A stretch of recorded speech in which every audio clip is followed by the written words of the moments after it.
Hi, I'm Hunny, and today we'll be diving into another disturbing case. A deadly obsession. Jealousy is a powerful, often destructive force that can drive people to commit unthinkable crimes. One such case unfolded in Costa Rica a few years ago, a case that left a permanent mark on the history of forensics.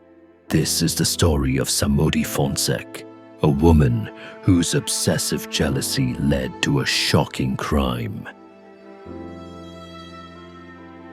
Samodi Fonsek was born in Costa Rica in February 1975. Little is known about her early years, but she grew up in a neighborhood called Cuba, living with her mother, Sonia Fonsek.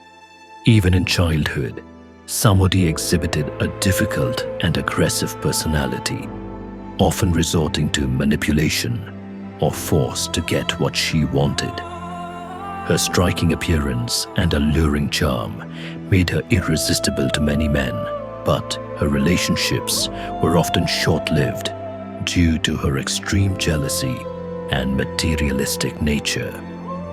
While she could easily attract partners, she struggled to keep them. In her youth, Samodi worked as a promotional model, even earning the nickname Barbie due to her doll-like appearance. Despite her beauty, her relationships were turbulent. One of her longest relationships was with Osvaldo Fernando Baleri, a successful journalist and 16 years older than her. The couple had 2 children together, but Osvaldo never proposed marriage. Their relationship ended in constant fights and jealousy. In 2012, 53 years old, Osvaldo died suddenly, but he had not included Samodi in his will. Outraged, she illegally took possession of his home, changed the locks, and looted valuable items. However, the police eventually forced her to leave, though no criminal charges were filed. Samodi continued to have various romantic affairs. One of her lovers, Miguel Angel Perez, fathered her 3rd child, a daughter named Maria, though their relationship ended in divorce. At the same time, she assigned her youngest daughter her lover's surname without his approval.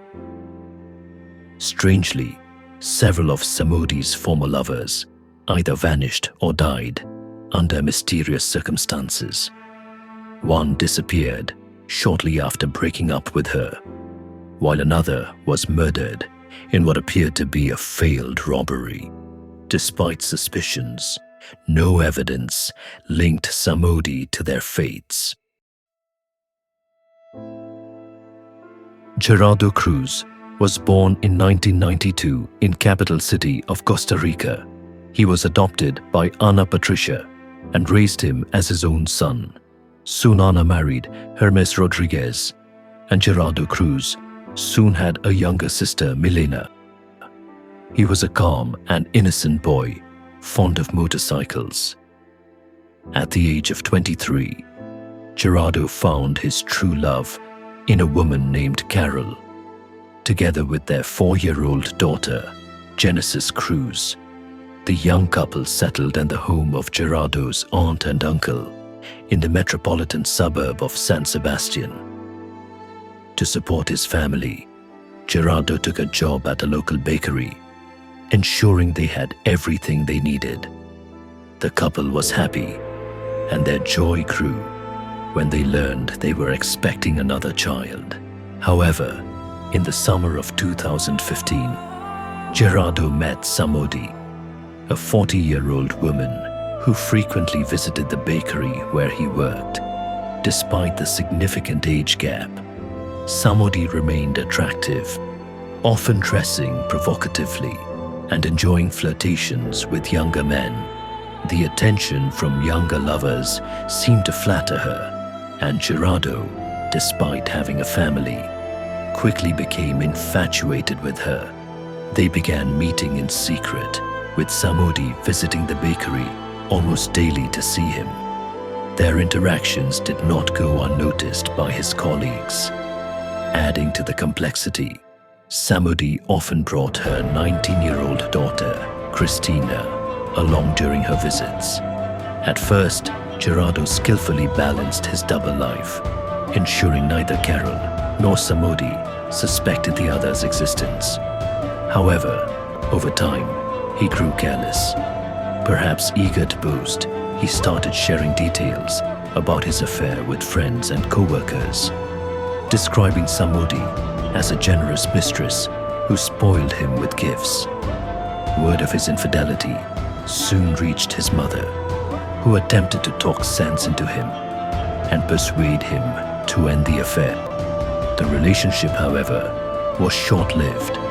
When Samodi discovered that Gerardo had a wife and young daughter, she became enraged. She harassed Carol with threatening messages and vowed to destroy her husband Gerardo if he left her. Ultimately, Gerardo ended the affair and reconciled with his wife, believing that Samodi would move on. He was gravely mistaken. Just days after breaking up with Samodi, Gerardo became an accidental hero. While walking in the city, he witnessed an older man secretly recording inappropriate videos of a young girl. Outraged, Gerardo filmed the man and posted the footage online. The video went viral overnight, identifying the predator as a former government official, Luis Sulmano Delgado. The media hailed Gerardo as a hero for exposing the crime, while Delgado's legal team sought to discredit him. Amid his newfound fame, Gerardo was lured into a trap. On October 8, 2015, he received a message from Samodi claiming that reporters wanted to interview him at a local park. Unaware of the danger, he went to the meeting spot. Instead of journalists, two masked men awaited him. They brutally attacked Gerardo, stabbing him multiple times before fleeing. Gerardo managed to call a friend for help before losing consciousness. Rushed to the hospital, he underwent multiple surgeries over 42 days, but ultimately succumbed to his injuries on November 19, 2015. His murder sent shockwaves across Costa Rica, sparking public outcry and demands for justice. Initially, police considered robbery or revenge by Delgado's associates as possible motives. However, months later, security footage revealed two men fleeing the crime scene. Investigators soon linked them to Samodi Fonsek. Further investigation uncovered text messages, proving that she had orchestrated the attack as revenge for Gerardo leaving her. Ronald and Caesar were tasked with hiring hitmen to eliminate Gerardo and stage the murder as a robbery gone wrong in a park at night. Later, they were joined by Omar, who was responsible for ensuring that the victim arrived at the designated location. Samodi personally chose the date for the crime, October 7th. On that day, she frequently contacted all participants, assigned their roles, and ensured that everyone adhered to the plan. Additionally, she demanded that after the murder, her accomplices bring her a personal belonging of her former lover Gerardo as proof of the deed. So his bag and jacket were taken and delivered to Samodi as evidence of the crime.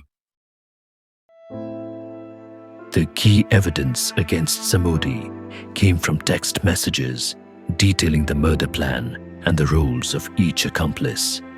So confident in her impunity, She did not even bother to delete them. The motive behind the crime was simple yet brutal: jealousy. She could not bear to share her lover with his wife and decided that if she could not have him, no one else would. Not only did she meticulously plan the crime, but she also involved her own daughter, who assisted her throughout the process. Both mother and daughter were swiftly taken into custody with no possibility of bail, as authorities feared they might flee the country. Their accomplices were also arrested, except for Omar, who was responsible for tracking the victim. The youngest participant in the crime was placed under the jurisdiction of juvenile authorities. The investigation lasted nearly a year and a half, and it was not until December 2017 that the trial of all individuals involved in the conspiracy began. Further revelations emerged. Samodi had a criminal past. She had previously been prosecuted for forging documents to fraudulently obtain state benefits, but had only received a fine. During the trial, Gerardo's wife admitted she had known about his affair with Samodi and was aware of the threats against him. However, he had dismissed them. As phone records revealed, mother and daughter had carefully planned the murder together. When CCTV footage capturing the killers was made public, Christine had a nervous breakdown. She called her mother in tears, contemplating turning herself in. However, Samodi reassured her that the authorities would never link them to the crime. The court's verdict was delivered on January 23, 2018. Samodi was sentenced to 30 years in prison. Her daughter, along with Ronald and Caesar, each received 25-year sentences. One of the hitmen was sent to a juvenile detention center, while the second remained unidentified at the time. Omar, who had monitored the victim, was acquitted. Gerardo's family was awarded $140,000 in moral compensation.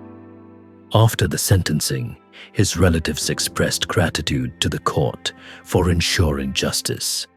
However, in 2019, the defense attorneys for Samodi and Christine appealed for reduced sentences. Ronald and Caesar also sought a reduction. During this new trial, the identity of the second killer was finally revealed. Following the appeal, the sentences of all convicted individuals were reduced by 5 years. Samodi is now serving a 25-year sentence in a Costa Rican women's prison. In the summer of 2020, news emerged that she had married a fellow inmate, Lindsay Diaz Lopez. By the time of their marriage, Lindsay had already been released on parole, while Samodi remains behind bars, set to serve nearly 2 more decades. In the end, a moment of rage, a lifetime of regret. That's the price of letting emotions drive the wheel. Thanks for watching. This is Hunny. Subscribe to the channel for more shocking stories. See you next time.